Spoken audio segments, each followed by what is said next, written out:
విధంగా మన దేశంలో ప్రతి 16 నిమిషాలకి ఒకసారి ఒక ఆడపిల్ల మీద రేప్ జరుగుతూ ఉంది, మానభంగాలు జరుగుతూ ఉన్నాయి. అంటే రోజుకి 88 మంది ఆడపిల్లల మీద రేపులు జరుగుతూ ఉన్నాయి.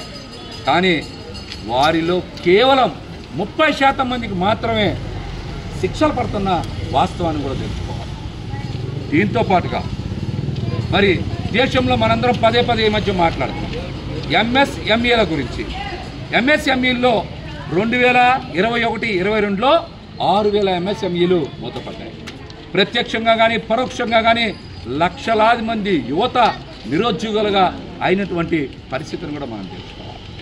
దీంతోపాటు మనం చూస్తే పేద సామాన్య మధ్యతరగతి ప్రజలు జీవితాలు చిన్నాభిన్నం అవడానికి, వారి భవిష్యత్తు అగమ్య గోచరం అవడానికి, వారి జీవితాలు అప్పులు పాలవడానికి ప్రధానమైనటువంటి కారణాలు 2 అంశాలు.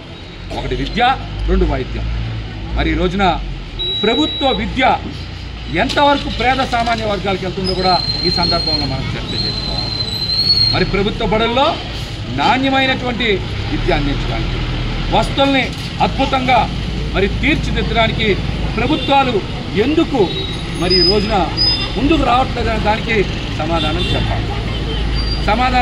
చెప్పాలి. భారతదేశంలో 45% మంది మాత్రమే ప్రభుత్వ బడుల్లో చదువుతూ ఉన్నారు. అదే అమెరికాలో అయితే 85%, లండన్లో అయితే 90%, జపాన్లో అయితే 95% ప్రభుత్వ బడులకి వెళ్ళి చదువుకుంటూ ఉంటే భారతదేశంలో మాత్రం 45% మంది మాత్రం ప్రభుత్వ బడుల్లో చదువుకుంటూ ఉన్నారు. దీనికి కారణం ఏంటనేది కూడా ప్రజలు ఆలోచన చేయాలి.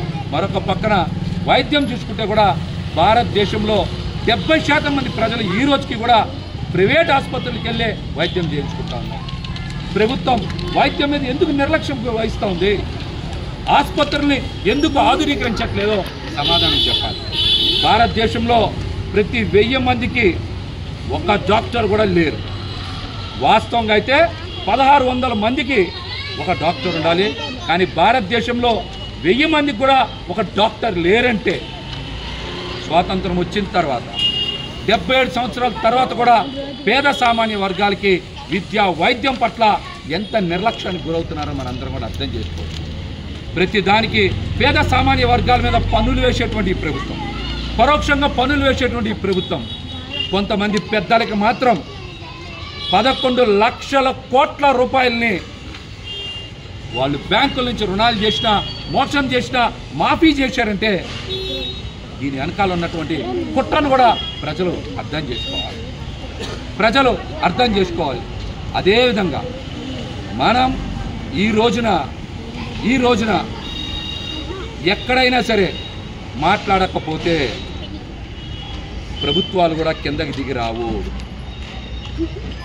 మనం ఖచ్చితంగా ప్రభుత్వం చేసేటువంటి లోపాలని, ఇబ్బందికర నిర్ణయాల్ని నాకెందుకులే రోజు చూస్తూ ఉన్నాం కదా, మనకేంటి, ఇది అలవాటు పడిపోయి మన శరీరాలు మొద్దుబారిపోతే రాబోయే రోజుల్లో తీవ్ర ఇబ్బందులకి పడాల్సినటువంటి పరిస్థితి అయితే ఉంది. తీవ్ర ఇబ్బందులు పడాల్సిన పరిస్థితి అయితే మనకి చాలా స్పష్టంగా కనబడుతూ ఉంది. కాబట్టి మనందరం కూడా అవినీతిని మనం నార్మలైజ్ చేస్తాం, ఎక్కడో దగ్గర ఒప్పుకుంటా ఉన్నాం.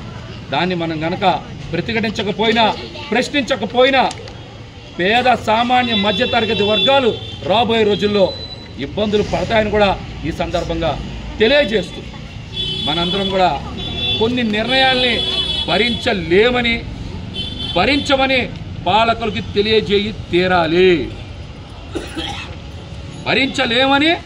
భరించమని కొన్ని నిర్ణయాల్ని ఖచ్చితంగా ప్రభుత్వాలకి తెలియజేసి తీరాలి. అదేవిధంగా మనకి అభిమానం వలనో, వ్యక్తిగత ప్రేమ వలనో, ద్వేషం వలనో కొన్ని నిర్ణయాలను కనుక మనం ప్రశ్నించకపోతే మన భవిష్యత్తు అంధకారం అవుతుందని కూడా ఈ సందర్భంగా తెలియజేస్తాం. మరొక్కసారి